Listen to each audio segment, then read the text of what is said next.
हाँ हाँ खाओ, बच नहीं जाए कुछ हैं। समोसे कहाँ है तुम्हारे? पार्टी कहाँ है? वो पार्टी बोल रहे थे। अच्छा, ये आदमी भाई साहब, आवाज थोड़ी सही करना है, कम कर दो थोड़ी। हाँ, हेलो हेलो हेलो। हाँ सुनिएगा, सुन ले ध्यान से, क्योंकि जिनको नहीं आना है उनको थोड़ा बहुत लॉस कर लेते हैं। एक बार लिखो, स्पीड से लिखो, उठाइए पेन। अब लिखना ही है इसके अंदर, वो बच्चे हैं बस, वो अब क्या बहरानी तो है, समझाने वाली चीज तो है, उनको मैं समझा दो। कहाँ चल रहे थे अपन? अच्छा, ये इसमें लिखा दिया था क्या?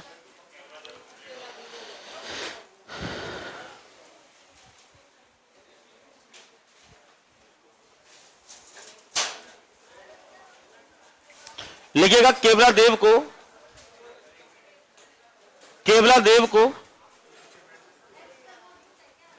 केवला देव को 1 अक्टूबर 1981 में, दोबारा नहीं बोलूंगा मैं,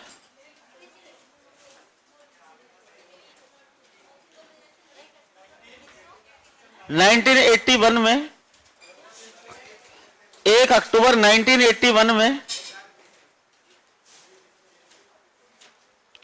1981 में रामसर साइट में, रामसर, देखो मेरा नाम आ गया बेटा, है ना, रामसर साइट में शामिल कर दिया गया, रामसर साइट में शामिल कर दिया गया। 1981 में रामसर साइट में शामिल कर दिया गया।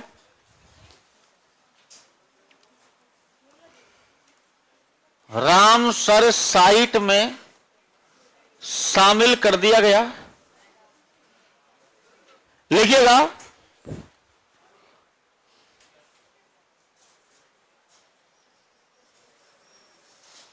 यह राजस्थान की पहली बार मोहब्बत की है, नहीं ज्योग्राफी पढ़ी है, कुछ ना समझ में आए मैं क्या पढ़ूं, है ना। लिखिएगा, रामसर साइट में शामिल किया गया, यह राज्य की पहली रामसर साइट है। हर राज्य मतलब राजस्थान ही होता है, कहां कहां से आते हैं लोग। यह राज्य की पहली रामसर साइट है। नेक्स्ट लिखिए, अगली लाइन लिखना, नेक्स्ट लिखो, अगली लाइन लिखिएगा, यहां का मुख्य आकर्षक पक्षी, यहां का मुख्य आकर्षक पक्षी साइबेरियन सारस है। साइबेरियन सारस है, जिसका राजस्थान में आगमन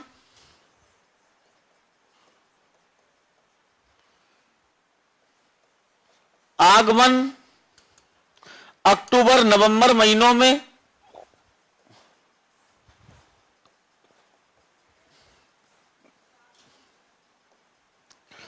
आगमन अक्टूबर नवंबर महीनों में, जबकि जागमन, आगमन और जागमन मतलब वापस लौटना अरे कोई बात नहीं, समझ तो, जागमन मतलब गए वापस जा रहे हैं,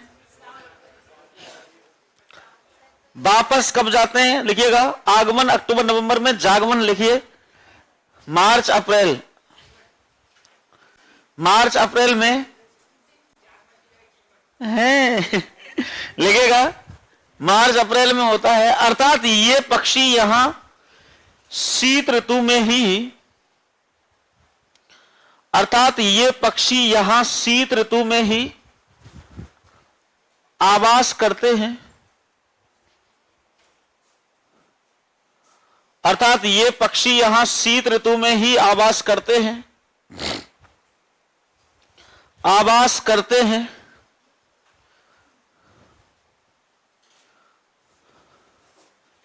नेक्स्ट लिखिए,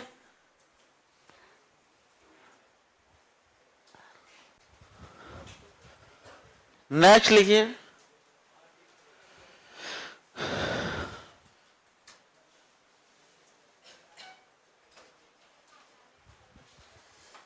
हैं साइबेरिया से। अब ये नहीं पता साइबेरिया कहां है। साइबेरिया अपना जैसे भरतपुर है ना, केवलादेव है, भरतपुर से लगभग सवाई माधोपुर वाले रास्ते पे चलते हैं ना, तो भरतपुर से सवाई माधोपुर वाले रास्ते पे चलेंगे लगभग ऐसा 160 किलोमीटर दूर है साइबेरिया। उसके पास में रूस है, रूस, उसके नीचे चीन पड़ जाता है। हाँ।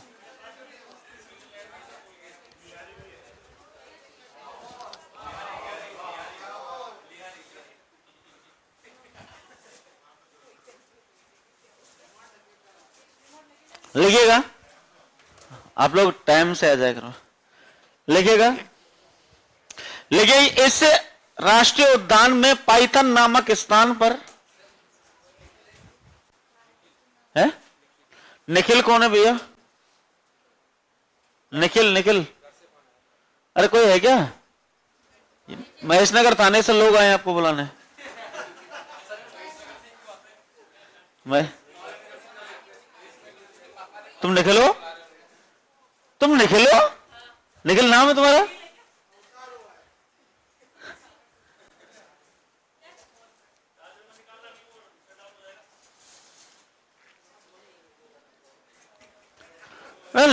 लड़कों वाला नाम क्यों रख रखा है भाई? लड़कों वाला नाम क्यों? अच्छा, लिखिएगा, यहां पाइथन नाम, इस राष्ट्रीय उद्यान में पाइथन नामक स्थान पर पाइथन, यस सर, है पाइथन अजगर मिलते हैं ना। लेकिन पाइथन नामक स्थान पर, पाइथन नामक स्थान पर अजगर मिलते हैं। अजगर जानते हो आप लोग? अजगर को पाइथन कहते हैं। तो जिस जगह पर मिलते हैं ना, उसको अपन पाइथन पॉइंट के नाम से जानते हैं। लेकिन पाइथन नामक स्थान पर अजगर मिलते हैं, इसे पाइथन पॉइंट कहा जाता है। इसे पाइथन पॉइंट कहा जाता है। पाइथन पॉइंट कहा जाता है। नेक्स्ट लिखिए, इस राष्ट्रीय उद्यान को जलापूर्ति बाणगंगा, इस राष्ट्रीय उद्यान को जलापूर्ति बाणगंगा व गंभीर नदी, गंभीर नदी, बाणगंगा व गंभीर नदी कोष्टक में लिखना, बाणगंगा व गंभीर नदी कोष्टक में लिखना, बाणगंगा व गंभीर नदी कोष्टक में लिखना। अजान बांध, कोई बता सकता है अजान बांध कहां पर है, मतलब किस नदी पर है?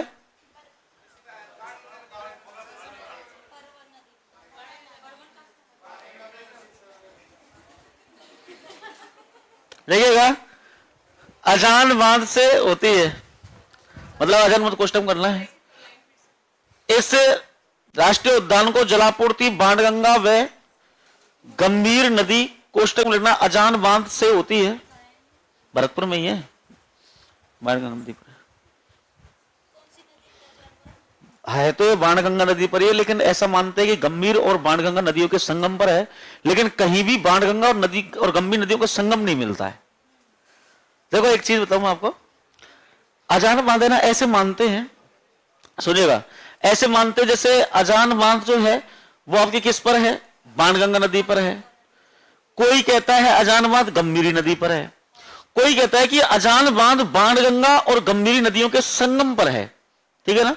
अब सुनो, और कहीं भी यह नहीं मिलता है कि इसका संगम कहां हो रहा है, मिलता ही नहीं है। अगर इनका संगम हो रहा होता, अगर बाणगंगा नदी में गंभीर नदी मिल रही होती तो गंभीर नदी यमुना में जाकर नहीं मिलती, और अगर बाणगंगा नदी गंभीरी में मिल रही होती तो तीसरी बाणगंगा नदी दूसरी गंगा नदी में अपना जल पहुंचाने वाली नदी नहीं होती। इसलिए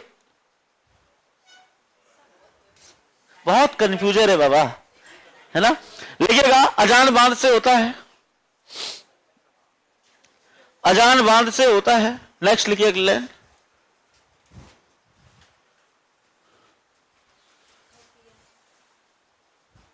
बस तो होती है तो बढ़िया है। लिखिएगा यह राष्ट्रीय उद्यान, यह राष्ट्रीय उद्यान राजस्थान में स्वर्णिम त्रिकोण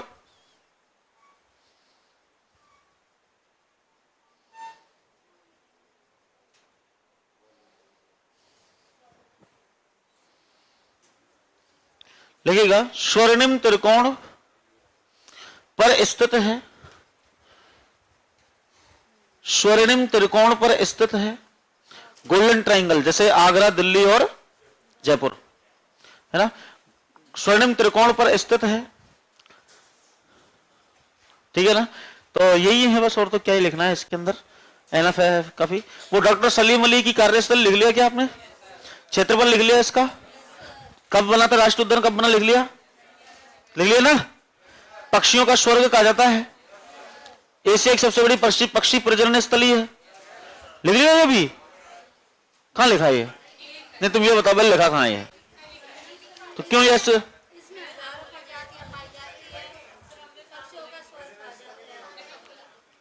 लिखिएगा यह एशिया की सबसे बड़ी, यह एशिया की सबसे बड़ी पक्षी प्रजनन स्थल है। सबसे बड़ा लिख लेना बोले, सबसे बड़ा पक्षी प्रजनन स्थल है। तो बड़ी को बड़ा ही तो करना है बस ई की मात्रा अंडरस्टैंड करनी है। लिखिएगा, हाँ भाई सुनना है। अगला लेकर चल रहा हूं मैं, आप लोगों को बता रहा हूं, सुनना ध्यान से। आगे है आपका एक अगला, जैसे मैंने आप लोगों को पहले तो रणथंबोर बताया है, इसके बाद में आपको केवलादेव, और तीसरा राष्ट्रीय उद्यान, थर्ड नेशनल पार्क है, इसका नाम है मुकुंदरा हिल्स। बोलो क्या नाम है? बोलना है बाबू, मुकुंदरा हिल्स। कहां पर पड़ता है? कोटा झालावाड़ में। बोलो कहां पर पड़ता है? कोटा झालावाड़ के अंदर पड़ता है। आपसे पूछता है कि बताइएगा इसकी मतलब कहेगा इसकी जो स्थापना या अभ्यारण्य का जो दर्जा दिया गया है, बोलिए कब बनाया गया है? अभ्यारण्य कब बनाया गया? 1955 में। बोलो कब बनाया गया है? बोलना है पीछे तक ना, 1955 है। और आपसे पूछता है बताओ राष्ट्रीयता कब दी गई है? तो राष्ट्रीयता दोस्तों 2012 के अंदर। बोलो कब दी गई है? 2012 के अंदर, मतलब राष्ट्रीयता इसको 2012 में दी गई है, आप लोगों को याद रखना है। अच्छा, आप लोगों को पता है यहां पर क्या मिलता है? यहां पर दोस्तों आदि मानव के भित्ति चित्र, आदि मानव के भित्ति चित्र, मतलब आदि मानव के भित्ति चित्र इस पर देखने को मिलते हैं, आप लोगों को याद रखना है। भाई नमस्कार है ना, आदि मानव के भित्ति चित्र इस पर देखने को मिलते हैं, आप लोगों को याद रखना है ना। अच्छा, यहां पर आप लोगों के एक तोता मिलता है जिसका नाम है गागरोनी तोता। बोलो कौन सा तोता है? गागरोनी तोता आप लोगों को मिलता है, इसको बोलते हैं टुईया तोता। बोलो कौन सा तोता है? इसको बोलते हैं हीरामन तोता। बोलो कौन सा बोलते हैं? और इसको बोलते हैं हिंदुओं का आकाश लोचन। हिंदुओं का आकाश लोचन इसको कहते हैं, आप लोगों को ध्यान रखना है। आकाश लोचन है ये, आप लोगों को ध्यान से सुनना है। अच्छा बताएं, आप लोगों के बोलने वाला तोता था, है ना, ये बोलने वाला तोता है, आप लोगों के ध्यान से सुनना। टाइम हो गया आप लोगों का आने का? किसने बोला ये? हाँ सर हो गया।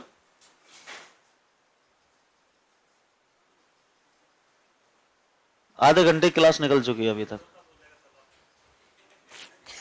बढ़िया, काहे आओ तुम लोग ना। बेटा क्वेश्चन पूछूं, रुक जा, है ना।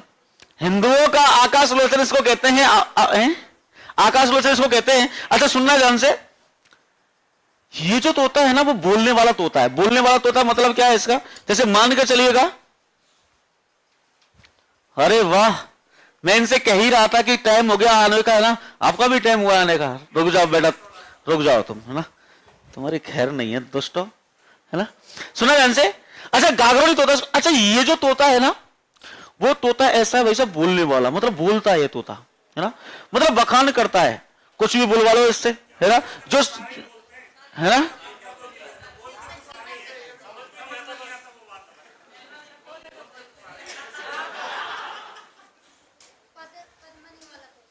हाँ वही है, वहीं आ रहा हूं मैं। नहीं बोलते तो सब हैं, लेकिन समझ में कुत्ता भी बोलता है, फिर उसको भौंकला क्यों कहते हैं? भौंकला कहते हैं ना उसको, भौंक ये बात भी सही है ना। सुनेगा, तो ये बोलने वाला तोता है। जैसे पद्मनी थी, ऐसा मानते इतिहास के अंदर कि पद्मनी इतनी सुंदर थी, कवि कहते हैं कि जब वो पानी पीती थी ना, तो उसके गले में पानी दिखता था। अब यार इतनी भी सुंदर तो नहीं थी यार, है नहीं, सुंदर सुंदर होंगे। जैसे अब एक बात बताओ, आप लोग भी सब सुंदर हैं? सुना सुना, लड़की और लड़के, लड़की और लड़के सब, आप लोग सभी सुंदर हैं कि नहीं है? सबसे सुंदर कौन है तुम में से? मेरी यार, मेरी बात ही करते हो यार तुम लोग, है ना। मैं तो हूं ही शुरू से, मैं तो बचपन से हूं। हाँ सच में। क्या?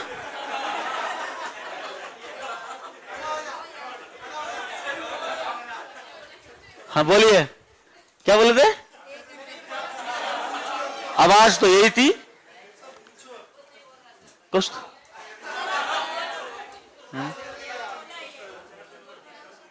क्या क्या ये झूठ किसने बताया? बोल भी तो कौन रहा है? सुनिएगा, हेलो बाबू, ऐ सुन लो, सुन लो, सुन लो, ऐ जेब मत चला जाता, है ना। सुनना है, यहां हिंदुओं का आकाशलोचन इसको कहते हैं, आप लोगों को याद रखना है। ये बोलने वाला तो था जो पद्मनी के और रूप सौंदर्य का बखान करता था, उसके बारे में बताता था कि भाई कितना सुंदर थी, कितने सुंदर नहीं थी। लेकिन हालांकि सुंदर होंगी, पर इतना भी सुंदर नहीं होंगी यार, जो कभी, अब पानी कैसे दिख सकता है? आप लोग इसको धरातल पर लेकर देखो, पानी दिख जाएगा क्या अंदर से? लेकिन वो कल्पना करते हैं, वो तुलना करते हैं कि ऐसे मानो जिससे स्वच्छ दर्पण हो उनका चेहरा, है ना। वो कहते हैं झील सी गहरी तेरी, तो उसमें अरे आंखों में कोई गहराई थोड़ी होती है, कोई पत्थर तैरा के चला जाएगा। तो सुनना है, तो वो उपमा दी जाती है उस चीज को। तो बस यही है कि गागरोली तोता इसके अंदर मिलता है, आप लोगों को देखना है। इसमें मगरमच्छ मिलते हैं, मगरमच्छ आप लोगों को मिलते हैं। घड़ियाल यहां पर मिलते हैं। बोलो कौन सा याल है? आप लोगों की एक नदी है जिसका नाम है काली सिंध। बोलो क्या नाम है? काली सिंध नदी आप लोगों को मिलती है। और काली सिंध नदी के साथ साथ यहां पर इसकी एक सहायक नदी है आहू नदी। और मुझे ऐसा क्यों लग रहा है वैसे मैंने आप लोगों की नदी करवा दी हूं, तो इसका मतलब पूछ लेता हूं, पर मैं पूछ लूं क्या? यस क्या? नो? यस यस बेटे रुक जाओ ना। काली सिंध नदी है और काली सिंध और इसके संगम पर एक दुर्ग बना हुआ है जिसका नाम है गागरोन दुर्ग।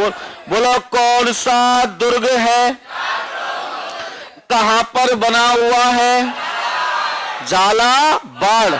ये आप लोगों को याद रखना है।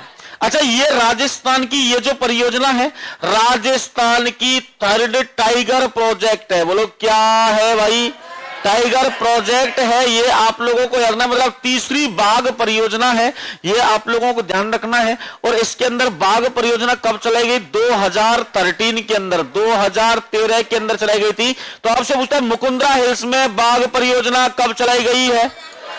2013 के अंदर चलाई गई है, आप लोगों को याद रखना है। इसके बाद में आगे चलते हम लोग, और आगे चलेंगे तो क्या मिलेगा यहां? इसके बाद में आगे हम लोग चलेंगे तो ध्यान से सुनना है। अभ्यारण्य हमारे मिलते हैं। बोलो क्या मिलते हैं? अभ्यारण्य हमारे मिलते हैं। और अभ्यारण्यों की अगर बात हम करें कि यहां दोस्तों एक अभ्यारण्य आपको मिलेगा जिसका नाम है राष्ट्रीय मरु उद्यान। क्या नाम है इसका? राष्ट्रीय मरु उद्यान आप लोगों को मिलता है। और ये कहां पर मिलता है? जैसलमेर और बाड़मेर जिले के अंदर। बोलो कहां पर मिलता है? जैसलमेर और बाड़मेर जिले के अंदर आप लोगों को मिलेगा, ध्यान से सुनना है। अच्छा, ये राष्ट्रीयता इसको नहीं मिली है, आप लोग ध्यान रखना, इसको राष्ट्रीयता नहीं मिली है, ये तो सिर्फ काल्पनिक है, इसका नाम राष्ट्रीय मरु उद्यान है, ध्यान से सुनना है ना।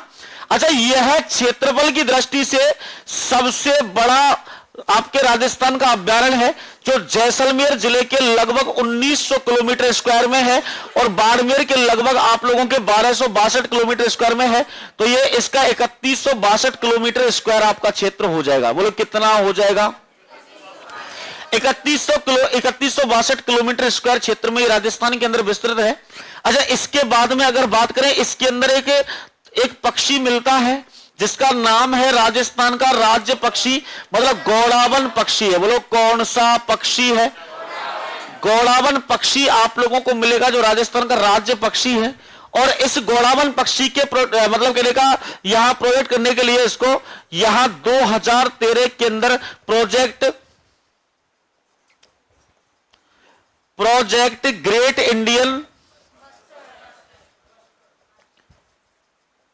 ग्रेट इंडियन वस्टर्ड है ना, मतलब कहने का यहां पर चलाया गया था 2013 के अंदर, काफी बार पूछा हुआ है। अच्छा, यहां पर एक सांप मिलता है जिसका नाम है पीवड़ा सांप। बोलो कौन सा सांप है? पीवड़ा सांप। आपको मैंने बता रखा है ना पीवड़ा सांप के बारे में, बता रखा है ना, वही वो सांस में सांस मिलने वाला वही है ना। यहां पीवड़ा सांप आपके मिलेगा, ये जहरीला सांप है। बोलो कैसा सांप है? और ये अपनी सांस के प्रभाव से व्यक्ति की मृत्यु का कारण बनता है, मतलब सांस से ही खेल खत्म कर देता है ना। अगर जहर पहुंचा दिया, काट लिया, तो फिर तो लेने देने पड़ जाएंगे ना। यहां पर आप लोगों के एक आकलवुड फॉसिल पार्क मिलता है। तो आकलवुड फॉसिल पार्क है, वुड फॉसिल पार्क आप लोगों को मिलता है, ध्यान से सुनना, जिसमें वनस्पति के अवशेष संलग्न है। वनस्पति के अवशेष क्या है? वनस्पति को संरक्षित किया, जुरासिक काल की जो वनस्पति है उसको संरक्षित किया गया है, आप लोगों को याद रखना। बोलो ठीक है ना। तो यहां तक आपके समझ में आ गई होगी, क्लियर है क्या? तो ये आपके राष्ट्रीय मरु उद्यान है जो आपके जैसलमेर बाड़मेर के अंदर है। इसकी स्थापना की अगर बात पूछे, सब स्थापना इसकी कब करवाई गई, तो यहां स्थापना की अगर बात करें लगभग 1980-81 के अंदर करवाई गई। ये 1980 भी पूछता है, 1981 पूछता है, दोनों बार दो अलग अलग क्वेश्चन पूछ रखे हैं। 1980 भी पूछ रखा है, 1981 भी पूछ रखा है, ध्यान से सुनना है इस चीज को, है ना। इसके बाद में आप लोगों का एक मिलता है सरिस्का। क्या मिलता है? सरिस्का वन्य जीव अभ्यारण्य है। तो वन्य जीव अभ्यारण्य आप लोगों को मिलता है, और ये कहां पर मिलता है दोस्तों? अलवर जिले के अंदर। बोलो कहां पर मिलेगा? अलवर जिले के अंदर मिलेगा, ध्यान से सुनना। मतलब ये सरिस्का वन्यजीव जो अभ्यारण्य है वो आप लोगों के अलवर जिले के अंदर देखने को मिल जाएगा, ये आप लोगों को ध्यान से सुनना है। इसके बाद में मैं आगे लेकर चलूं आप लोगों को कि यहां सरिस्का वन्यजीव अभ्यारण्य की जो अभ्यारण्य का दर्जा है, कि भाई अभ्यारण्य का दर्जा कब दिया गया इसको, तो 1955 में दिया गया। बोलो कब दिया गया था? 1955 के अंदर इसको अभ्यारण्य का दर्जा दिया गया था। बोलो क्लियर है क्या? यस के नो? पक्का के कच्चा? समझ में आया कि नहीं आया? अच्छा, दूसरी तरफ बात मैं करूं, आप लोगों से सुनना है। ये आपके सरिस्का वन्यजीव अभ्यारण्य है, अलवर जिले के अंदर आपको मिलता है। अलवर से लगभग आप लोगों के कितना किलोमीटर है? 35 किलोमीटर है, 35 किलोमीटर है। बाबू कितना है बताओ? 35 किलोमीटर है। और 35 किलोमीटर में आप लोगों को लेकर चलेगा यहां है ना। यहां इसके अंदर आपको शांतिनाथ जैन मंदिर मिलेगा। बोलो क्या मिलेगा? शांतिनाथ जैन मंदिर मिलेगा, है ना। ये आप लोगों को ध्यान से सुनना है और आगे चलना है ना।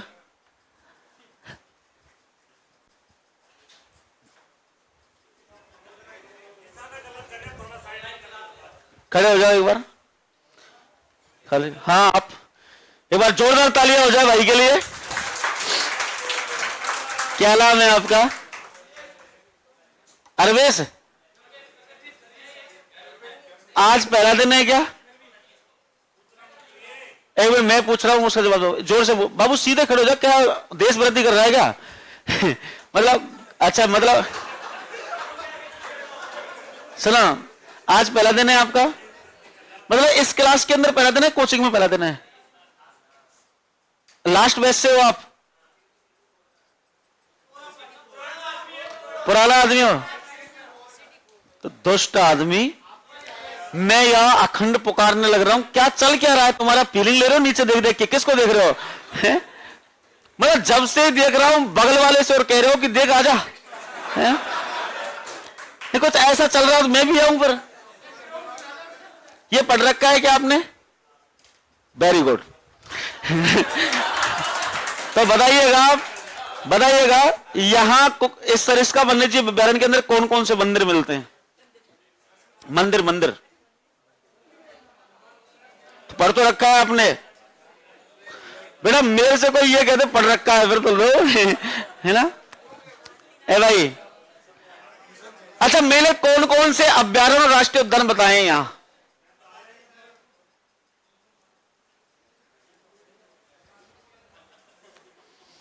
मेरे को गुस्सा नहीं आता यार, है ना? है चले बढ़िया, कोई बात नहीं है। अब देखो एक बात बताऊं, सुनो। और आपका नाम क्या बगल वाले भाई? आप भी खड़े हो जाओ। सुनो सुनो मेरी बात, नहीं आप तो कुछ नहीं कर रहे, एक बार खड़े तो हो जाओ, बात करना है तुमसे। क्या नाम है आपका? अरे सुनो यार, आवाज नहीं आती उतनी वहां से ना। हाँ बाबू क्या नाम है? तुम मत, तुम क्यों बोल रहे हो यार? हाँ क्या नाम है आपका? बाबू अगर आप बैठे ही हैं तो थोड़ा सा सीख लो, है ना? अच्छा है, नहीं तो फिर अपन क्यों टाइम खराब करें खामा का? ये तो किस चाय की तारीफ देखकर भी फोन चलाया जा सकता है, इसलिए कुछ सीख लो, पढ़ने को मिल जाएगा। आपके भाग्य अच्छे जो मेरी क्लास के अंदर बैठे हो आप, है ना? क्या हल्के में ले रहे हो तुम लोग यार मेरे को, है ना? चलो वेल सिट डाउन, है ना? नहीं एक बात तो सही है, सुनो ये बात रियल है, आप लोग इसको बहम में ना पाले बिल्कुल भी। आप लोग नोट लगा के लिख लेना, आपके भाग्य वास्तव में अच्छे जो मैं पढ़ा रहा हूं आप लोगों को। नहीं नहीं सही बता रहा हूं, आप लोगों को जब एग्जाम होगा ना आप लोगों का, तो उस टाइम पर तुमको पता लगेगा इस चीज का। जब एग्जाम होगा ना उस टाइम पर पता लगेगा कि यार वास्तव में उस बंदे ने सही बोला था, है ना? तुम बार बार आओगे मेरे से पढ़ने, है ना?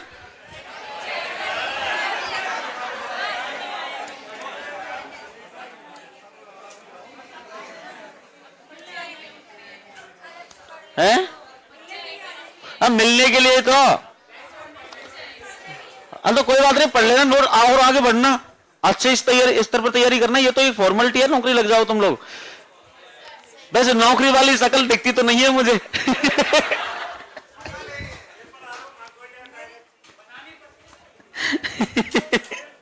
हाँ अनिल जी सही कह रहा हूं ना? चलेगा, बहुत बढ़िया है। अच्छा कल कहां थे तुम लोग? कल छुट्टी थी ना?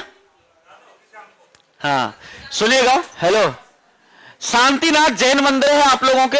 ऐ सुन लो बाबू, सुन लो, कोई बात नहीं है, सुन लीजिए। शांतिनाथ जैन मंदिर है, बाबा भर्तहरि मंदिर है। बोलो कौन सा मंदिर है?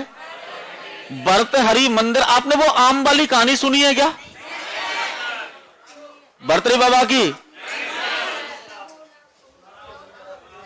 समय नहीं है यार। बाबा भर्तहरि मंदिर है, यहां आप लोगों के देव नारायण जी मंदिर है। कौन सा? देव नारायण जी मंदिर है। यहां आपके दोस्तों पांडुपोल हनुमान जी मंदिर है। पांडुपोल हनुमान जी मंदिर आप लोगों को मिलेगा, आपको ध्यान रखना है। अच्छा देखो ये कहानी मिलती है भर्तहरि बाबा की, सुन लो एक बार, सुनाऊं क्या? जल्दी जल्दी शॉर्ट में, ऐसी कोई ऐसी रोचक कहानी नहीं है ना, कोई हंसने वाली चीजें हैं, थोड़ा प्रेम प्रसंग की बात भी नहीं है इसके अंदर, है ना? तो बस ऐसी है, नॉर्मल कहानी है ये तो, और मैं बता रहा हूं आप लोगों को। तो ये तो क्या बस ज्योग्राफी में एक दो ही कहानी आती है, बस ज्यादा कुछ आती नहीं। एक दो जयसमंद झील पे मैंने बताई थी आप लोगों को, एक ही पचोला झील पे मिलती है, एक यहां मिलती है, तो इसलिए ज्योग्राफी में आती नहीं है कहानी। आदमी हिस्ट्री के अंदर हो, कल्चर के अंदर हो, तो दुनिया भर के यही बताते हैं भाई कि क्रीम पाउडर कैसे लगाए जाए, मतलब कपड़े कैसे पहनते थे पहले, वही तो होता है। क्या कल्चर और क्या है? कल्चर ही तो है कल्चर, कल्चर का मतलब संस्कृति होती है। संस्कृति का मतलब हमारा पहनावा भी उसके अंदर आता है, आभूषण, ड्रेस, ये यहाँ के कानन के पैरों के भाई पता नहीं है ना मेरे को। ऐसा हुआ था, उज्जैन नगर है, अरे बाबू सुन लो, उज्जैन नगर है, 10 मिनट में सुना दूंगा मैं, बड़ी कहानी बस शॉर्ट शॉर्ट कर दूंगा ना। उज्जैन नगर है, उज्जैन नगर के राजा हैं जिनका नाम है भर्तृहरि महाराज। और अभी कोई भी गलती होती है तो मतलब कहने का क्षमा है ना, क्योंकि अभी भी अपने ऐसा मानने वाले मानते हैं, काफी सारे लोग नहीं मानेंगे आप में से। उनकी महिमा आज भी महिमा मंडल मिलता है। अलवर के अंदर मैं जब था तो उस टाइम पर मैं जाता था, मतलब एक दिव्य शक्ति है। आप लोग सब विश्वास करते होंगे, मैं मोस्ट ऑफ ना, जो नहीं करते उनकी बात अलग है। तो मजाक तो अपन एक पढ़ाने के माध्यम में कर सकते हैं, बाकी किसी भी चीज को वो नहीं करेंगे अपन, है ना। तो भर्तृहरि जी महाराज के एक छोटे भाई हैं, जैसे भगवान श्री राम के छोटे भाई थे लक्ष्मण, ऐसे ही इनके छोटे भाई हैं कौन, विक्रम। विक्रम जिस तरीके से भगवान श्री राम का छोटा भाई लक्ष्मण थे ना, और लक्ष्मण बड़े भाई को पिता समान मानते थे और उनकी पत्नी सीता को मां समान मानते थे, ठीक वैसे ही विक्रम जो है वो भी अपने बड़े भाई भर्तृहरि जी को पिता समान मानते थे, अपनी उनकी सेवा में पूरी जिंदगी निकाल रहे थे वो भी। और उनकी पत्नी थी जिनका नाम है पिंगला, और पिंगला को मां समान मानते थे। किसी भी अवस्था में जब भर्तृहरि जी महल के अंदर नहीं होते थे, महल से बाहर जाते थे, राज्य से बाहर जाते थे, तो पूरा जो कार्यभार था ना वो विक्रम ही संभाला करते थे। एक दिन का समय हुआ तो भर्तृहरि जी ने फोन किया विक्रम को, विक्रम भैया कहाँ हो, मन की साहब बैठा हूं मैं, तो बताओ। बोले एक काम करना है, मैं जा रहा हूं आर्केड खेलने, मुझे भ्रमण पर जाना है, एक काम करो मेरी गैर मौजूदगी में जब तक मैं नहीं आऊं, जब तक तुमको क्या करना है, इस राज्य का राजपाट देखना। बोले ठीक है भैया चले जाओ, कोई बात नहीं, नई बात थोड़ी, पहले भी चले जाते थे। बोले ठीक है। भर्तृहरि महाराज गए हैं कहां, जंगलों के अंदर भ्रमण करते करते करते करते करते करते 3, 4, 5 दिन हो गए, लेकिन दोस्तों उनको जो चाहिए था वो नहीं मिला, ना तो मोक्ष ही मिला और ना ही कुछ खाने को मिला। जितना राशन उनके पास था वो सब खत्म हो गया। अकेले भयावह जंगलों के अंदर भ्रमण करते हुए चलते गए और आखिरकार उन्होंने भूख प्यास के कारण वो तड़पने लगे। रात्रि का समय हो रहा था, प्यास भयंकर लग रही थी, कहीं आवास बनाना है, कहीं अलाव जलाना है, लेकिन पानी कहीं नहीं मिला। आगे बढ़ते गए, ईश्वर से अरदास लगा रहे हैं कि हे ईश्वर, अगर मैंने तेरी सच्चे मन से पूजा की है और मैंने राजपाट में कहीं भी अगर किसी के साथ में गलत नहीं किया है, अगर मैंने कभी भी सत्य का साथ दिया है, तो मुझे पानी पिलवा दे, आज मेरी जीवन बचा दे कैसे भी करके। बोल बात तो सही है। तो भगवान जी ने सोचा कि यार क्यों ना यार इसके जीवन बचा ही दिया जाए। उस जंगल के अंदर से एक कुटिया उनको दिखती है और कुटिया के अंदर से हे राम करके ऐसे आवाज आने लगी। तो भर्तृहरि जी महाराज गए हैं, वन की लगता है कोई साधु है और साधु तपस्या कर रहा है। साधु के पास में पहुंचते हैं, वो तपस्या में लीन थे। वो कहते ना, साधु को तपस्या से लीन करने का मतलब है अपनी मौत को बुलावा देना। भैंसे सामने से चलते हुए आते हैं। पहले अगस्त मुनि ऐसे मानते थे कि अगस्त मुनि है, बात में वो दहसराप गंगा जल उठाया, लहसराप है ना, अहिल्या का पत्थर, अरे अगस्त मुनि थे, है ना। योग साधना होती है, शराप वो क्या चीज अलग होती है, सुनना ध्यान से। श्राप किसी भी शक्ति का श्राप क्यों लगता है और उसकी पालना कौन करता है। जैसे संत ऋषि तो श्राप देते थे, उसकी पालना ईश्वर करता था। तो मुनि के पास में गए, मुनि के पास में जाकर के उन्होंने कहा, हे प्रभु, हे संत मुनि, मैं प्यास के कारण तड़प रहा हूं, मुझे पानी पिला दो, आप अपनी तपस्या से उठ जाओ। इतना सुना है तो प्यास के कारण तपस्या से मतलब कि प्यास के कारण झटक रहा है आदमी, मरने वाला है। तो मुनि जी उठे हैं, उठने के बाद में उनको पानी पिलाया है और संत मुनि ने पूछा कि हे देव, मतलब जो भी हे तात, तुम इस भयावह जंगल के अंदर इतना क्यों भ्रमण कर रहे हो, अच्छे खानदान से लगते हो, कौन हो तुम और क्यों घूम रहे हो यहाँ इस भयावह रात के अंदर। तो उन्होंने बताया कि भाई मैं उज्जैन नगर का राजा हूं, मेरा नाम भर्तृहरि है और मैं भ्रमण पर आया था तो पानी खत्म हो गया था, इसलिए पानी पीने आया हूं। अब वो जंगल तो उसी राज्य के थे और उस राज्य के जंगलों में जब वो संत मुनि रह रहे थे तो उस संत को भी पता था कि इस राज्य का राजा कौन है, लेकिन आमने सामने कभी नहीं हुए।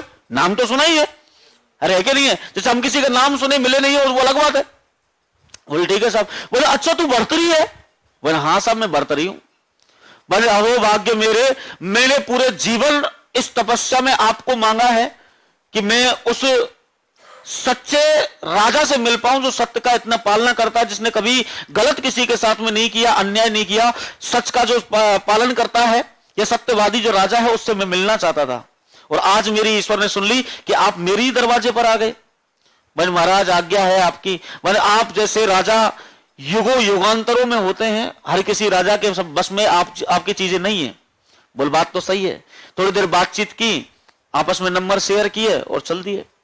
भर्तृहरि जी जैसे जाने लगे तो ऋषि ने बुलाया है वापस कि हे देव बन रुकना है, आपके लिए मेरे पास कुछ है।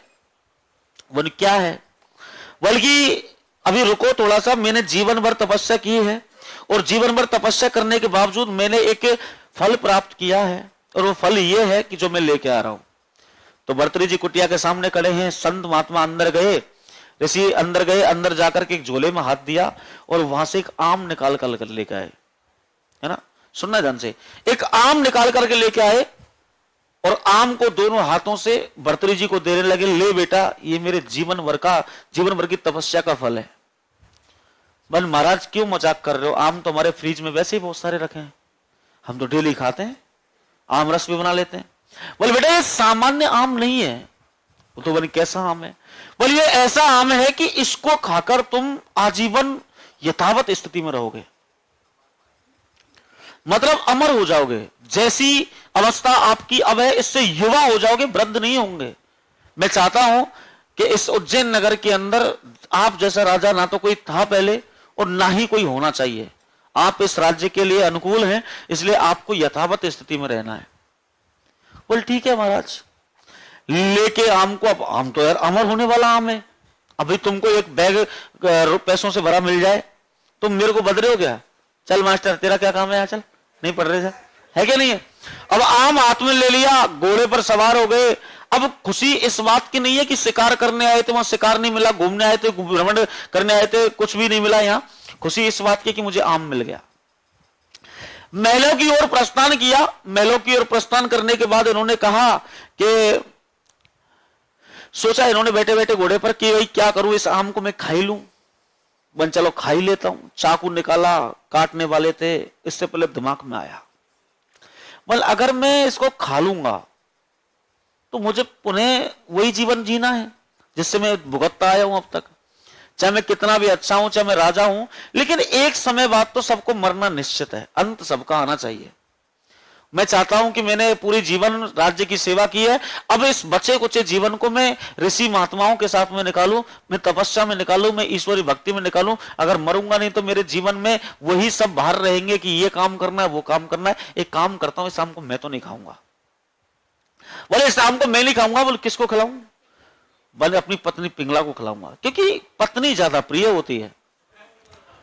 और देखो होनी भी चाहिए, नहीं ऐसा नहीं है, नहीं देखो देखो सुनो, पत्नी प्रिय होती है और होनी भी चाहिए। आप लोग इतना अच्छा पढ़ लिख करके आप लोग इतने बड़े हुए, एक चीज की कमी अभी भी आपके अंदर रह गई। किसकी? पत्नी की। एक बात बताओ, सुनो, हेलो सुनो, अरे सुन लो ना यार, सुन लो। एक चीज की कमी अभी भी, मतलब हमारे अंदर शिक्षा तो है लेकिन शिक्षा का महत्व नहीं है। वो कहते हैं ना पेड़ बड़ा तो हुआ लेकिन फला नहीं है। हम लोग पत्नी कह रहे हैं, पत्नी का मतलब समझ रहे हो आप लोग क्या होती है? पत्नी का मतलब तुम यूं समझ रहे हैं कि सब दूसरे की पत्नी है हमारी पत्नी, है ना, यही तो होता है, यही तो होता है। कितना अच्छा शब्द पे यूज किया, बल्कि किसी की हो, पत्नी की हो, चाहे दूसरे की हो चाहे अपनी हो। ये कि एक बात समझना, यदि वो लड़की है तो लड़की हमारी बहन भी है, वो भी तो किसी की पत्नी है।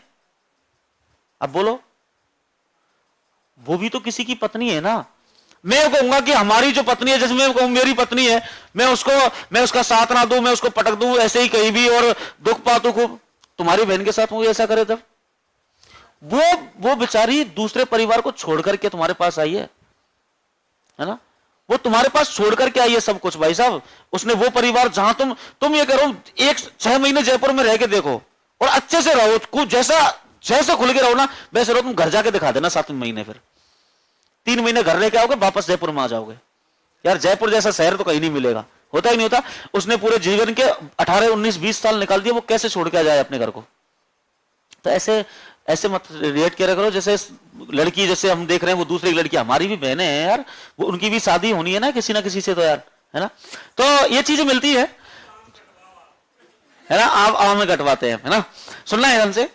तो उन्होंने सोचा बोले कि पिंगला, और देखो पत्नी प्रिय है, होनी भी चाहिए, लेकिन उस कंडीशन में कभी कभी ऐसा होता है समाज के अंदर, अपने परिवार के अंदर, कि कभी कभी ऐसी स्थिति बन जाती है कि अगर जो लड़का है, समझना जो आप लोग फीमेल बैठी है, जो लड़के बैठे हैं, लड़का अगर पत्नी से प्रेम करता है तो परिवार को दिक्कत है, और अगर परिवार को साथ देता है तो पत्नी को दिक्कत है। तो उस स्थिति में समन्वय की स्थिति होती है, और समन्वय की स्थिति बिना किसी बोलचाल उस बंदे को ही मेंटेन करनी पड़ती है कि तराजू का बीच का कांटा हो जाता है। वो पहले जमाने के अंदर तराजू होते थे ना, वो कांटे वाले, अगर उनको लग रहा है कि इनसे बोलने पर इसको नुकसान है तो उसके सामने मत बोलो, उससे संबंध वही रख, है ना। तो इस समन्वय की स्थिति होती है, उसमें आदमी चलता है ना। जैसे ना तो माँ बाप के बुरे बनता है, क्योंकि उन्होंने भी तो पाला है उसको। सुनिए ध्यान से, तो जैसे वो महलों के अंदर पहुंचता है, अनाउंसमेंट करवाया जाता है। अनाउंसमेंट करवाने के बाद में कहा कि रात्रि के समय महलों के अंदर, दासियों से कह दिया कि महलों के अंदर और महाराज भर्तृहरि पधार रहे हैं। रानी, भाई साहब, रानी को सूचना मिली और रानी ने तुरंत भाई साहब मुंह धोया, पाउडर लगाया, ठीक है ना, बैठ गए सब, है ना, बोल ठीक है। रात्रि के समय महलों के अंदर कौन पहुंचा है? भर्तृहरि जी पहुंच गए। पिंगला सामने बैठी है, हे प्रभु, आप तो बाहर गए हुए थे राज्य से, आप अचानक रात्रि में आए, कोई विषय, कोई बात तो नहीं है, कोई समस्या तो नहीं है? बोले नहीं देवी, ऐसी कोई बात नहीं है। बोले बताओ ना महाराज क्या बात है? बोले महाराज मेरे पास आपके लिए कुछ चीज है, कुछ विशेष उपहार है। बोले क्या उपहार है महाराज? इस उपहार को तो सुबह ही दे देते आप, मैं आ जाती। बोले नहीं अभी देख जाऊंगा मैं तो, है ना, चाय की तड़ी पर बैठ लेते सुबह, है ना, ये तो होता। बल्कि नहीं मैं तो अभी देकर जाऊंगा भाई साहब। बोले क्या उपहार है ऐसा महाराज? तो उनकी देवी ऐसा उपहार है जो जिंदगी में ना तो कभी आपने देखा होगा, ना कभी देखोगे। बोले अच्छा, बोले ऐसा क्या है? झोले में हाथ दिया, आम निकाला। बोले महाराज क्यों पागल बना रहे हो आप? आम है, या मैंने देखे थोड़ी अब तक। बोले मैडम ये साधारण आम नहीं है बेटा, इसको खा जाएगी ना आम रह जाएगी। बोले अच्छा, बोले हाँ। बोले ना मैं ना खा रही। ऐसे कहते ना, ए बाबू खा ले, है ना। भाई नहीं एक काम करते हैं, बल्कि महाराज मैं तो नहीं खाऊंगी, मुझे क्या आवश्यकता है? अरे मैं क्यों खाऊं, मुझे आवश्यकता, अरे मैं इतनी पैसे वाली हूं, मैं राजा की रानी हूं, नाम मेरा पिंगला, महलों में मैं रहती हूं, 10-20-50 दासियां रहती हैं, मेरा हुक्म चलता है, मुझे अमर होने की क्या आवश्यकता है? भाई नहीं देवी, मैं खुद अमर होना नहीं चाहता, तुम इसको खा लो। तो वो बोलती है कि महाराज एक काम कर लेते, बोले आधा खा लेते। बोले बात तो सही है। वो चाकू लेने गई, आधा किया, तो भर्तृहरि महाराज ने कहा बन देवी आधा नहीं खाना है, पूरा ही खाना है, इसको पूरा खाने के बाद ही अमर होंगे। बन अच्छा बन हाँ। बोले ठीक है महाराज, तो मैं खाती हूं इसको। इतना कहकर भर्तृहरि महाराज वहां से निकल गए, अपने महलों के अंदर प्रस्थान कर दिया। अब भाई साहब उस आम को लेकर के पिंगला, और जैसे ही खाने वाली, तो खाना तो है ही है भाई, अमर तो उन्हें राजा ने आज्ञा दी है, और राजा के बाद में पति जाता है वो, है ना, राजा तो बाद की बात है। बोले एक काम करते हैं, पतिदेव ने आज्ञा दी है तो एक काम कर लेते, खा लेते हैं। इस समय दोस्तों यहां आम रखा है, चाकू हाथ में लिया, और इस समय चाकू को लगाने वाली है तो विचार कर रही है, क्योंकि इस समय पिंगला की व्हाट्सएप चैटिंग चलती थी अश्वपाल चाकर से, है ना। मतलब कहने का, सुन तो लो, अरे गलत सही की बात नहीं कर रहा हूं मैं, सुनो एक बार, सुनो सही। इस समय अश्वपाल चाकर से इनकी व्हाट्सएप चैटिंग चलती थी। इनके, अब देखो यार, तुम्हारे पास में कोई भी चीज, जैसे लड़कियां होती, लड़कियों के पेट में बात पचती तो है ही नहीं, आपको कुछ भी मिल जाए बताऊं, है ना, तो यही होता है। और वो कैसे, जैसे इन्होंने कहा बन ये मेरी बेस्ट फ्रेंड है, मैं तो इस बेस्ट फ्रेंड को बताऊंगी, या किसी को नहीं बताएंगी, ये भी तो लड़की है, ये इनको बताएंगी, ये उनको बताएंगी, पूरे शहर में पता चल जाएगी, हमको लगेगा मैंने नहीं पता। इसलिए चीजों को छुपाया करो, है ना। सुनो ध्यान से, ऐ सुनो, अश्वपाल चाकर को फोन किया, बन हेलो, बन कहां है? मैंने बताओ क्या बात है? मैं सो रहा हूं। अश्वपाल चाकर चाकरी किया करता था, जिसके कहते नौकरी चाकरी, घोड़ों की देखरेख किया करता था, घोड़ों के सफाई करता था, नहलाता था, उनको घुमाने ले जाता था, उनको चारा डालता था। अश्वपाल चाकर से उन्होंने कहा बन कि अश्वपाल चाकर, बन तेरे लिए मेरे पास कोई विशेष उपहार है। बन रात में कौन सा उपहार है? वो तो सुबह भी मिल सकता है। बल्कि अश्वपाल चाकर तू एक काम कर, महलों में आ। बन महारानी इस समय महलों में आना सही नहीं है, महाराज भी नहीं है, बन महाराज आ गए हैं और वो अपने महलों में चले गए। बन तू एक काम कर, पीछे वाली गली से और तू आ जा। बोल ठीक है, रानी रोड पे, है ना। तो बोल ठीक है साहब। अश्वपाल चाकर आया है, महलों के अंदर प्रवेश कर रहा है, महलों के अंदर बैठ करके, महल के अंदर कक्ष के अंदर बैठ करके, और दोनों गपशप बात कर रहे हैं। पिंगला ने आम को उसको दे दिया है, समझा दिया है कि ऐसे ऐसे खा लेना इसको। अरे मैं नहीं चाहती कि अमर मैं हो जाऊं, मुझे क्या ही मतलब है मर होने से, मैं तो जब तक जीऊंगी जब तक पैसे वाली रहूंगी, कम से कम तेरा तो भला होगा, भला करके जा रही हूँ, बोल बात तो सही है, बोल जी महारानी मैं जा रहा हूं, बोल ठीक है। अब इनकी जो बात चल रही थी ना, इस समय विक्रम पूरे महलों के अंदर तलवार को हाथों में लिए पहरा दिया करता था रात्रि के समय। जैसे भगवान श्री राम सो रहे होते थे तो लक्ष्मण जी पहरा देते थे, है ना। उस समय विक्रम जैसे ही कक्ष के पास में आया और विक्रम ने सुना कि किसी गैर मर्द की आवाज रूम से आ रही है, बोले ये कैसी बात हो गई।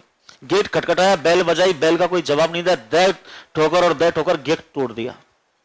बल्कि भाभी मां गेट खोलो, नहीं खोला है नहीं खोला है, पर पता लगे राजा को, उससे पहले उन्होंने गेट खोलना पड़ा। तो अश्वपाल चाकर खड़ा है, एक टेबल के पीछे दुबका दिया, छुपा दिया उसको, गेट खुलवाया। मैंने महारानी भाई तो यहां पर है ही नहीं, ये गैर मर्द की आवाज किसकी आ रही है इस रूम से। भाई नहीं देवर, कोई किसी की नहीं है, कोई नहीं है यहां, तो कोई नहीं है। सर्च किया तो उनको देखा कि अश्वपाल चाकर बैठा हुआ है पास में। अश्वपाल चाकर को देखते ही तलवार निकाली, उसकी गर्दन उड़ाने की कोशिश की है। इतनी देर में पिंगला आगे आ गई। वन देवर जी, अगर जो अश्वपाल चाकर आज तुमने मार दिया तो याद रखना तुम्हारा इस राज्य में रहने का कोई अधिकार नहीं है, मैं क्षेत्र लगवा दूंगी। है क्या बोलवा दिया, है ना, सुने ढंग से। बल्कि तुम्हें यहां पर रहने नहीं दूंगी मैं। बोल अच्छा, बोल हाँ, बल्कि इसको मारने से पहले मेरी लाश से जाना पड़ेगा आपको। अश्वपाल चाकर को जैसे तैसे करके विक्रम ने जाने दिया। बल्कि देवर आज जाने दे, तुझे सुबह देख लूंगी मैं। बोल ठीक है, देख लियो जा। बोल ठीक है। भाई साहब अश्वपाल चाकर वहां से चला गया। इस राज का सिर्फ विक्रम को पता था। सुबह आपको पता है नौटंकी चालू हुई, कोप गृह के अंदर जाकर के बैठ गई, और कोप गृह के अंदर जाकर के बैठी है तो राजा को पता लगा कि महारानी रूसी पड़ी है। रूसी रानी का महल आप लोगों को मिलता था उस समय, तो रूसी रानी के महल में जाकर के बैठ गई। इधर महाराज साहब नहा करके आए हैं, तैयार होकर आए, वन पता लगा वन की रूस रही है, तो भाई मना क्या हो। वो गए हैं महाराज साहब रूम के पास में जाकर, मन देवी बताओ क्या हुआ है, कल रात को तुम मिले थे, तुमको आम देकर गए थे, आज क्यों रूस गए। बोले महाराज आम तो मैंने खा लिया, लेकिन एक अनर्थ हो गया। बोले क्या अनर्थ हो गया। मन की आपका छोटा भाई जो कभी मुझे मां कहता था, उसने मेरी लज्जा भंग की है, उसने वो पाप कर दिए जो इतिहास उन पापों को याद रखेगा। और इतना सुनता है पत्नी के बारे में कोई भी पति, ऐसे मन करता है कि गर्दन उड़ा दे। और पति से ही मतलब नहीं होता है, पति से ज्यादा रक्षक तो किसी बहन का एक भाई होता है, आपको पता है ना? तो क्रोध में आ गए भर्तृहरि जी महाराज। क्रोध में आकर के उन्होंने कहा कि बन अच्छा विक्रम ने ऐसा किया। बन हाँ महाराज विक्रम ने ऐसा किया है। विक्रम को दरबार के अंदर बुलाया गया। दरबार के अंदर बुला करके विक्रम से पूछा गया क्या विक्रम सही है जो पिंगला कह रही है।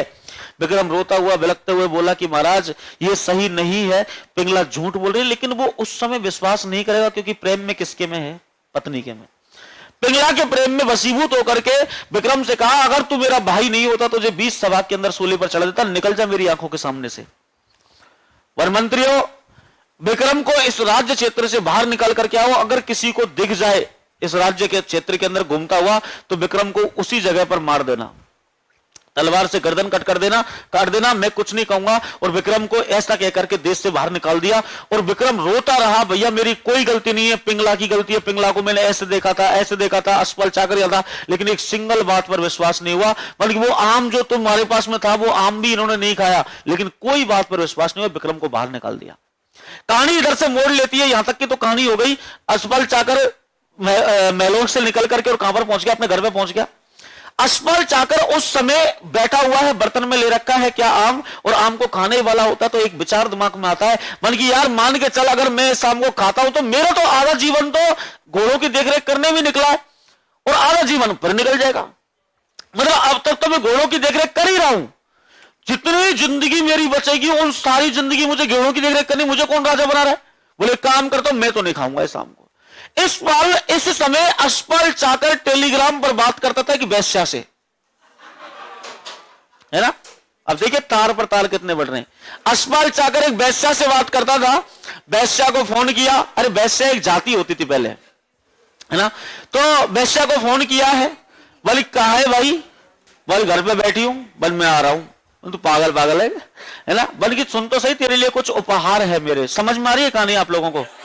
बल मेरे पास तेरे लिए एक उपहार है। मन क्या उपहार है। मन रात्रि में क्यों देने आना है उपहार। मान की चल मॉर्निंग में आ जाऊंगा, ठीक है, गुड मॉर्निंग का सुबह मैसेज किया, गुड मॉर्निंग का मैसेज करने के बाद उपहार देने चला गया। जाने के बाद में उस वेश्या से कहा, बोल देख ये क्या है, आम है। बोल क्या, कैसा आम है ये? बोले ऐसा आम है कि इस आम को खाने से तू अमर हो जाएगी। मैंने अच्छा, बोले हाँ। बोले क्यों झूठ बोल रहे हैं? बोले झूठ तो मैं बोलता ही नहीं हूं कभी, तू खा के तो देख, अमर अभी हो जाएगी तुरंत के तुरंत। बोल ठीक है, मैं खा लूंगी बाद में। बोल ठीक है। अब इनके मनों में कोई पाप नहीं है, जैसे तुम्हारे मन में होता है कोई कहीं जाती है या जाता है, कहां गया, क्यों गया, कैसे गया, किसके साथ गया, वीडियो कॉल कर, स्नैप भेज, है ना, जैसे होता है ना। सुनो सुनो, ऐ सुनो, सबसे पहले रौनक हंसा है भाई साहब, है ना, है ना, सुनना ध्यान से, सुनो सुनो सुनो सुनो सुनो, ऐ सुनो, अशपाल चाकर क्या हो गया, बैठो यार, बोर हो रहे हो कहानी से, इसमें मिलती है इसलिए बता रहा हूं, नहीं मेरे को कोई शौक नहीं है। सुनेगा सुनेगा, है सुन लो, है सुन लो। तो अशपाल चाकर देकर के चला गया। इधर वैश्या अब क्या सोच रही है, एक बार सुनना। वैश्या सोच रही है कि तू कितनी अभागन है। बोल कैसे? बोल कि तू अगर इस आम को खाती और अमर हो भी गई तो क्या कर लेगी, बता, कुछ कर लेगी क्या? बोल नहीं करूंगी, मेरा जीवन तो ऐसी गरीबी में कटेगा। अरे इससे अच्छा तो यह है ना कि तू अभागन औरत, जिस राज्य के अंदर तू रह रही है उस राज्य का राजा देख कितना बड़ा है, ऐसे राजा कभी किसी के हुए हैं क्या? बन नहीं हुए। बोले एक काम करना, अमर तू राजा को कर। अमर किसको करे? राजा को। बोले बात तो सही, कम से कम राजा इसके बदले मुझे कुछ उपहार तो देंगे, हीरे मोती सोने चांदी कुछ तो देगा। बोल बात तो सही है। डिसीजन ले लिया, महलों के अंदर अनाउंसमेंट करवा दिया कि वैश्या पधार रही है। पहले तो आती थी, अब वो भभकाम है थोड़ी सी, मतलब हल्के में ले रहे तो मेरे आम है मेरे पास। तो वैश्या महलों के अंदर जा रही है, राजा सामने बैठे हुए हैं, सामने बैठे हैं। तो राजा ने कहा, वैश्या तेरी इतनी हिम्मत, तो आज मेरे सामने ऐसे आई है। ओ भाई साहब फूल रही है ना, मतलब कहने का वन की महाराज हल्के मत लेना आज। बोले क्या बात है बताओ। बोले बात यह है कि मेरे पास आपके लिए एक उपहार है। बोल वैसे तू भी उपहार लाने लग गई है ना। हाँ, बोले क्या उपहार है ऐसा, अगर हमारे साथ कोई मजाक किया तो तुझे पता है इस मजाक का दंड कितना भयंकर होता है। बोले नहीं महाराज क्षमा करें, पहले कहना पड़ता था क्षमा करें महाराज, क्षमा करें महाराज, मेरे पास उपहार ही कुछ ऐसा है कि जिसको देख करके आप मोहित हो जाएंगे। बोले बोल क्या बात है। अपने झोले में हाथ दिया और वहां से आम निकाल दिया। पर महाराज ये रहा आम। अब भाई साहब आम को देख करके भर्तृहरि जी महाराज समझ गए कहानी। बानी वैश्या, बान की तू मजाक करती है मेरे से, मंत्री हो, गर्दन काट दी जाए इसकी। बल्कि बल नहीं महाराज। बोल बोल तुझे कहां से मिला ये आम। बोल महाराज मैंने तपस्या की थी। बोल वैसे तू तपस्या भी करती है कितने बजे से कितने बजे तक जैसे वो लड़की थी ना, वो किसी अखाड़े की वो बनी थी, क्या नाम था उस हीरोइनी, एक्ट्रेस थी ना वो, ममता कुलकर्णी ना। उससे पूछा, उसने जो इंडिया टीवी वाला ना रजत ने पूछा बन कि तुमने तो फ्लैट किसी देश के अंदर ले रखा था, तुम तपस्या कब की थी? बन मैं फ्लैट में तपस्या करती थी है ना। तो ममता कुलकर्णी ना, तो सुनना। तो उससे पूछा बन बस तू बता कहां से लेके आई शाम को। बोल महाराज मैंने तपस्या। अच्छा तपस्या करती है। बोल मंत्री है, इसकी गर्दन काट दी जाए। बन नहीं महाराज बताती हूं। बन बता क्या बात है। बन मुझे तो अशपाल चाकर ने दिया था। बोला अशपाल चाकर को बुलाया जाए। अशपाल चाकर घोड़ों की देखरेख करने लगा। दो सैनिक गए। बन अशपाल चाकर, बन हाँ जी, बन महाराज ने बुलाया है आपको, आपकी सेवा से बहुत प्रसन्न हो गए। बोल अच्छा, हाथ पांव पहुंच के और चलो महाराज की जय हो, दरबार में पधारे हैं अशपाल चाकर जी। बोला अशपाल चाकर ये आम को पहचानते हो? अशपाल चाकर समझ गया। बोले कहानी घटित हो गई। अशपाल चाकर नहीं महाराज, बन वैश्या को बुलाया जाए। वैश्या सामने आ गई। बन तूने तो दिया था बन हाँ महाराज दिया तो था। बन बोल ये आम तेरे पास कहां से है? अब उसको कहानी समझ में आ रही थी कि जो मेरा भाई विक्रम बोल रहा था वो सही था। बोल तेरे पास ये आम कहां से आया? बन महाराज मेरे मामा के छोरा की शादी थी, वहां से चुरा कर लाया था। अच्छा, बन क्या शेर को सूली पर चढ़ाया जाए। और सूली पर चढ़ाने का मतलब समझ रहे हो तुम क्या होता है? सूली पे चढ़ाने का मतलब क्या होता है, सुनना ध्यान से। सूली पे चढ़ाने का मतलब ये होता है, इसमें आदमी को बिठाया जाता है ना। बोले इसको सूली पर चढ़ा दिया जाए, और जैसे ही सूली की आज्ञा दी है, नहीं सूली का मतलब यही होता है, आदमी के दो पल्ले हो जाते हैं अंट संट, है ना। सुनना ध्यान से। बन की बोल कहां से दिया है आम तूने? बन महाराज मुझे पिंगला ने दिया था। बन की अच्छा पिंगला ने दिया था? बन की महारानी ने दिया है? बन की हाँ। बन पिंगला को बुलाया, भाई साहब महलों में पिंगला को बुलाया है। वो खतरनाक परफ्यूम, क्योंकि उसको क्या पता कि किस लिए बुला रहे हैं। दो दासियों ने वो पैर का लहंगा होता है ना, एक ने इधर से पकड़ रखा है, एक ने इधर से, है ना, और दो हवा करती हुई आ रही है, छम छम छम छम करती महलों के अंदर प्रवेश किया। महलों के अंदर प्रवेश करने के बाद में उन्होंने कहा, राजा ने पूछा कि हे पिंगला, आप मुझे एक बात बताइए। मन कि हाँ प्रभु बताइए क्या बात है। बोले आपको याद है मैंने कुछ समय पहले आपको एक आम दिया था? बोले जी महाराज मुझे याद है। बल्कि आप मुझे एक बात बताओ, वो आम आपने खा लिया था? बोले हाँ महाराज खा लिया था मैंने, तो उसकी गुठली में से आम निकल के पेड़ लग गया। बोले अच्छा। बोले हाँ। बोले महारानी मैं इन मंत्रियों को बोल रहा हूं कि भाई ऐसे ऐसे घटना घटित हुई थी और वो अमर होने वाला आम, लेकिन विश्वास नहीं कर रहे हैं ये लोग।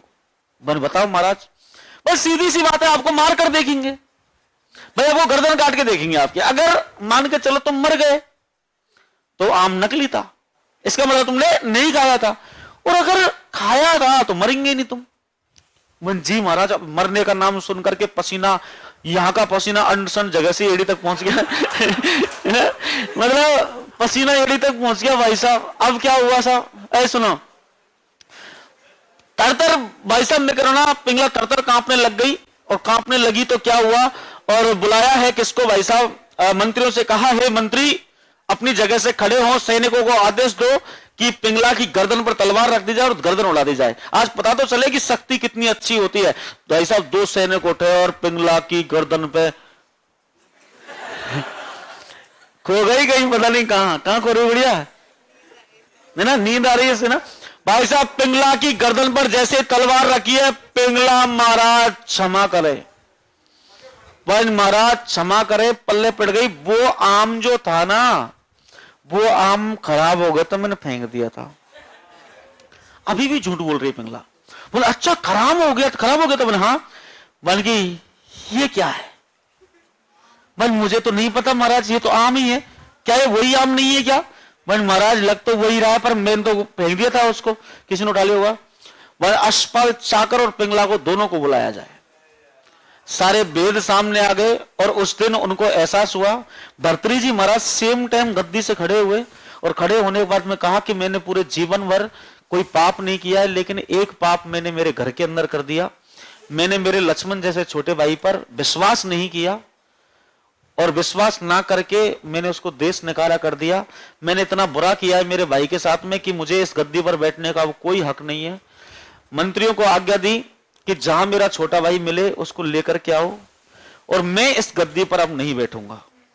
उसी समय खड़े हो गए, विक्रम को लाया गया है, विक्रम से गले मिले, रोए हैं।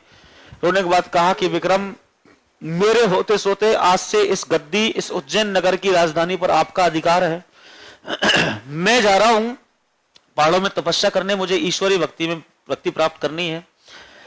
वहां उज्जैन के अंदर भर्तृहरि जी की गुफा मिलती है, और ऐसा मानते हैं कि भर्तृहरि जी महाराज वहां से आए, कहां पर, अलवर के अंदर। और अलवर में सरिस्का, क्योंकि संत ऋषि मुनि होते थे ना, वो पहाड़ों के अंदर ही तपस्या करते थे, तो वहां से आकर अरावली की पहाड़ियों में सरिस्का के अंदर आकर के और तपस्या करने लग गए। एक समय जब यहां विक्रम और पिंगला दोनों मिलने आए, तो परिवार के मोह से त्याग करके तपस्या कर करके सत्यवादी थे, तो धरती मां को इन्होंने विनती की धरती मां से कि हे धरती मां, अगर मैंने मेरे जीवन पर्यंत किसी का पाप नहीं किया है, मेरे कोई पाप किया है, अगर उसका प्रायश्चित कर लिया है, अगर मैंने सच्ची ईश्वरीय भक्ति की है, तो हे माते मुझे अपने अंदर समाहित कर ले। और उस जगह पर से धरती फटी है, और भर्तृहरि जी उसके अंदर समाहित हो गए। ये समाधि है, आज आप देखेंगे अलवर के अंदर जाकर के भर्तृहरि जी महाराज की एक छोटी सी मूर्ति बनी हुई है ना। आप मंदिर में जाना, देखो जो मानते हैं उनके लिए बोल रहा हूं मैं, जो नहीं मानते हैं उनके लिए नहीं बोल रहा हूं। मैं मानता हूं इसलिए बोल रहा हूं, नहीं मानते है ना, है ना। कई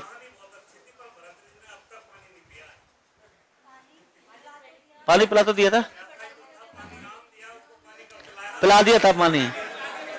सुनो सही पिला दिया था। सुनो कभी मैं गया था, मैं बारंबार इस चीज को रिमेम्बर करता हूं, वो जो मूर्ति है ना वास्तव में बहुत साक्षात है। मैंने खुद का, मेरा व्यक्तिगत पर्सनल एक्सपीरियंस है इस चीज का, है ना। आप कभी जाओ तो बहुत बढ़िया है। तो ये कहानी थी, अलवर के अंदर मिलती है यहाँ पर आम, पर वो मैं लिया आया था उसको, फिर मैंने खा लिया था। आपको नहीं लगता मैं 40 साल का हो गया ऐसे कैसा ही हूं अभी,